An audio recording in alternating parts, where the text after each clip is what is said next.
अस्सलाम वालेकुम dear students. आज हम 7th क्लास की जनरल साइंस का फर्स्ट चैप्टर का एक्सरसाइज स्टार्ट करेंगे। हमने 4th तक कर लिए थे लॉन्ग क्वेश्चंस, डिटेल जो क्वेश्चंस थे। अब हम 5th को कंटिन्यू करेंगे। Describe the human respiratory system. Students, आप पेज नंबर 8 ओपन करें अपनी बुक का और इसमें रिस्पायरेशन देखें। ये क्वेश्चन यहाँ से स्टार्ट होगा 5th वाला। Respiration is the process by which living organisms use oxygen of air and food to produce energy. Respiration means सांस लेना। Respiration ऐसा एक प्रोसेस है जिसके ज़रिए लिविंग ऑर्गेनिज्म जानदार ऑक्सीजन, हवा में से ऑक्सीजन और खुराक को यूज़ करते हैं। उसके नतीजे में क्या प्रोड्यूस करते हैं? Energy. Carbon dioxide is also produce during this process. इस प्रोसेस के दौरान, इस तरीकाकार के दौरान कार्बन डाइऑक्साइड भी प्रोड्यूस होती है, पैदा होती है। The part of body used in the process of breathing form the respiratory system. वो पार्ट जो रिस्पायरेटरी सिस्टम, जो ब्रीथिंग के दौरान, सांस लेने के दौरान वो बॉडी पार्ट्स जो इस ब्रीथिंग प्रोसेस में काम करते हैं वो हमारा रिस्पायरेटरी सिस्टम बनाते हैं। Parts of respiratory system. Our respiratory system consists of the nose and throat and the windpipe. Windpipe को trachea बोलते हैं। The breathing muscles and the lungs. वो पार्ट जो रिस्पायरेटरी सिस्टम में शामिल है और इसका काम सर अंजाम देते हैं। उसमें कौन कौन से पार्ट हैं? नोज़ एंड थ्रोट, नाक और हलक, सांस की नाली जिसे ट्रैकिया बोलते हैं, और बहुत से ब्रीथिंग मसल्स एंड हमारे फेफड़े। सबसे फर्स्ट पे हम देखते हैं nose and throat. The air enters through our nose और माउथ। हवा जो है हमारे नाक और मुंह से अंदर दाखिल होती है। Our nose has hair and mucus to clean. हमारी जो नाक है उसके अंदर एक बाल और म्यूकस होता है जो क्या करता है?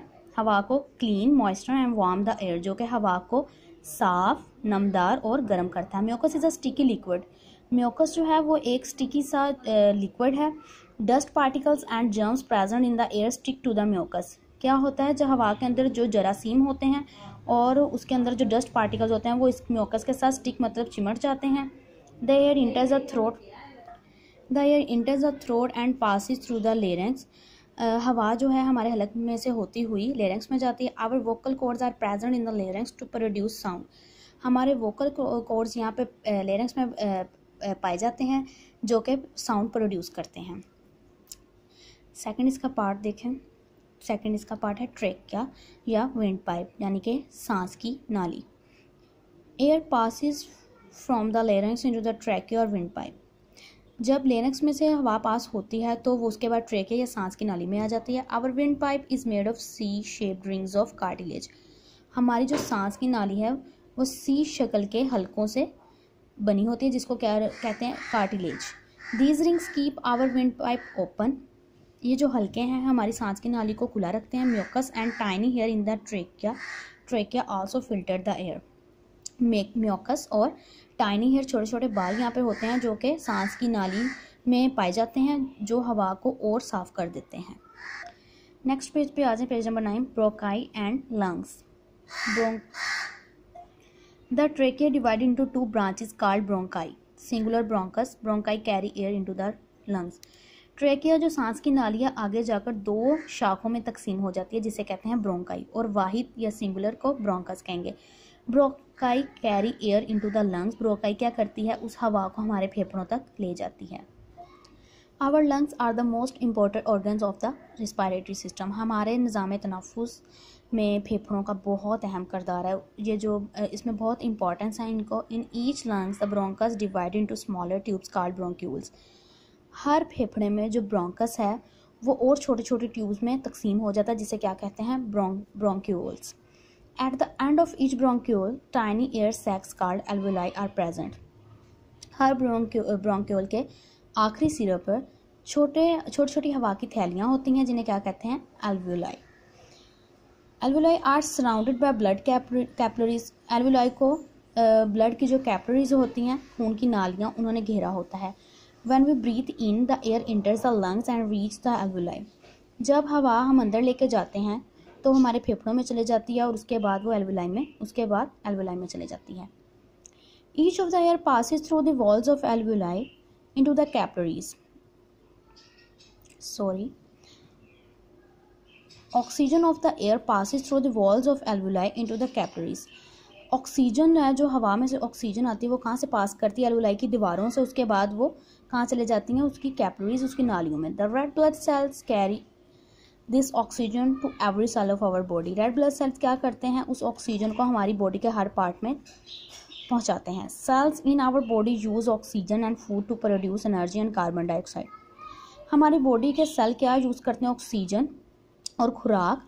तो वो क्या आगे ऑक्सीजन और खुराक का इस्तेमाल करके क्या प्रोड्यूस करते हैं? Energy and carbon dioxide. The blood brings carbon dioxide back to the lungs. खून क्या करता है? दोबारा कार्बन डाइऑक्साइड को फेफड़ों में पहुंचाता है। Carbon dioxide leaves our body when we breathe out. Carbon dioxide जब हम सांस खारिज करते हैं उसके नतीजे में हमारे जिस्म से खारिज हो जाती है। 5 शॉर्ट क्वेश्चन का आंसर यहाँ से लेकर, ये मार्क किया हुआ है आपको नज़र आ रहा होगा, यहाँ से लेकर ये ब्रोंकाई और लंग्स के टॉपिक तक एंड हो जाता है। हमारे 6 क्वेश्चन का एक पार्ट रह गया था जो कि हमने पिछले लेक्चर में फर्स्ट कॉन्स्टिपेशन तो कर लिया था, लेकिन सेकंड पार्ट हमारा रह गया था निमोनिया। वह हम ये देखेंगे। पेज नंबर 11 ओपन करें और ये निमोनिया वाला टॉपिक देखें। Pneumonia. Pneumonia is an infection that effects the lungs. Pneumonia एक इन्फेक्शन है जो कि हमारे लंग्स, फेफड़ों को मुतासिर करता है। The lungs are made of small sacs called alveoli. फेफड़े जो हैं वो छोटे छोटे हवा की थैलियों पर मुश्तमिल होते हैं जिन्हें एल्वुलाई कहते हैं। Which are filled with air, जो कि इनमें क्या भरी होती है? हवा। When a person has pneumonia, जब एक पर्सन को निमोनिया हो जाता है, एक मरीज़ को, the alveoli are filled with pus. तो जो एल्वुलाई होती है उसमें हवा होती है वैसे तो, लेकिन जब निमोनिया हो जाता है, निमोनिया की शिकायत हो जाती है, तो उन थैलियों में, हवा की थैलियों में पस मीन्स उसमें पस पड़ जाती है, बलगम पड़ जाती है। विच मेक्स ब्रीथिंग पेनफुल, जिसकी वजह से सांस आने में बहुत ज़्यादा तकलीफ होती है। Pneumonia is the main cause of death in children world wide. पूरी दुनिया में बच्चों की जो डेथ है वो मेन कॉज उसका निमोनिया है। Common symptoms of pneumonia are cough, fever, nasal congestion, rapid breathing with wheezing sound, chest pain, loss of appetite. Common जो इसकी सिम्टम्स हैं वो क्या है? खांसी, बुखार, नेज़ल कंजेशन, मतलब कि जब हम वो नाक की बहुत ज़्यादा बहना, रैपिड ब्रीथिंग, तेज़ से सांस आना, विद वीजिंग साउंड, सीटी की आवाज़ की तरह का, चेस्ट पेन, सीने में दर्द, लॉस ऑफ एपेटाइट मतलब भूख का बहुत ज़्यादा ख़त्म हो जाना, एक्सेट्रा। ये इसकी कॉमन निशानियाँ हैं या कॉमन इसकी सिम्टम्स हैं। Visit your doctor as soon as possible to treat pneumonia. अपने करीबी डॉक्टर से जल्द अज जल्द इसका ट्रीटमेंट करवाएं निमोनिया का, अगर किसी बच्चे को या किसी पर्सन को ये हो जाए। Your doctor may prescribe an antibiotic medicine. आपका डॉक्टर जो है वो आपको एंटीबायोटिक मेडिसिन रेफ़र करेगा। Vaccine can also be use to prevent pneumonia. Vaccine के ज़रिए भी निमोनिया से बचा जा सकता है। Wash your hand frequently to avoid germs.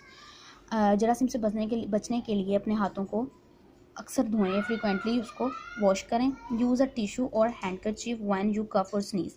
जब आपको छींक या खांसी आए तो फ़ौरन टिश्यू या रुमाल का इस्तेमाल करें।